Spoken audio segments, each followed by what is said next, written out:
IPL depending champion అయినటువంటి royal Challengers Bengaluru ఫ్రాంచైజీని అయితే ఆ టీమ్ ఓనర్స్ అయినటువంటి యునైటెడ్ స్పిరిట్ వాళ్ళైతే ఆర్సీబీ ఫ్రాంచైజీని సేల్ చేయబోతున్నారు. దీనికోసం అయితే బాంబే ఎక్స్చేంజ్ షీట్‌కి అయితే దీని గురించి ఒక ఇన్ఫర్మేషన్ అయితే ఇచ్చినారు.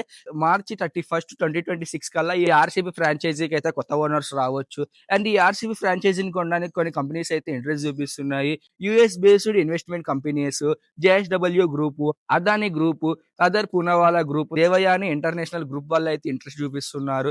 అండ్ ఇక్కడ చూస్తే ఈ ఆర్సీబీ ఫ్రాంచైజీని సేల్ చేయడానికి మెయిన్ రీజన్ వచ్చేసి ఆర్సీబీ ఫ్రాంచైజీ డిఫెండింగ్ చాంపియన్, మంచి క్రేజ్ ఉంది. అండ్ ఆల్సో కప్పు కొట్టక కొట్టింది. ఇదే టైంలో క్యాష్ చేసుకోవాలి దీన్ని.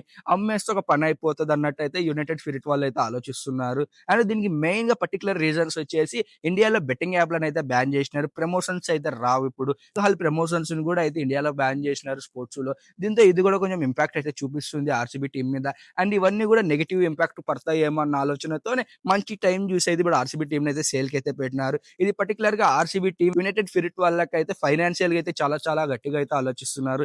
ఇది గట్టిగా యూజ్ చేసుకొని వాళ్ళు ఫైనాన్షియల్‌గా స్ట్రాంగ్ అయిపోయి ఆర్సీబీ టీమ్‌ని అమ్మేయాలనుకుంటున్నారు. మరి మీరేమనుకుంటున్నారు దీని గురించి? ఆర్సీబీ టీమ్ ఏ కంపెనీ కొంటే బాగుంటదనేది అయితే ఖచ్చితంగా కామెంట్ చేయండి. అండ్ మరి ఇటువంటి more cricketing and informative videos కోసం తప్పకుండా నడింపల్లి చిన్ని కృష్ణ ఇన్‌స్టాగ్రామ్ పేజ్‌ని ఫాలో అవ్వండి. అలాగే నడింపల్లి చిన్ని కృష్ణ యూట్యూబ్ ఛానెల్‌ని సబ్స్క్రైబ్ చేసుకోండి. ఈ వీడియో నచ్చితే లైక్ చేసి, కామెంట్ చేసి, షేర్ చేయగలరు. ఇట్లు మీ నడింపల్లి చిన్ని కృష్ణ శర్మ సైనింగ్ ఆఫ్.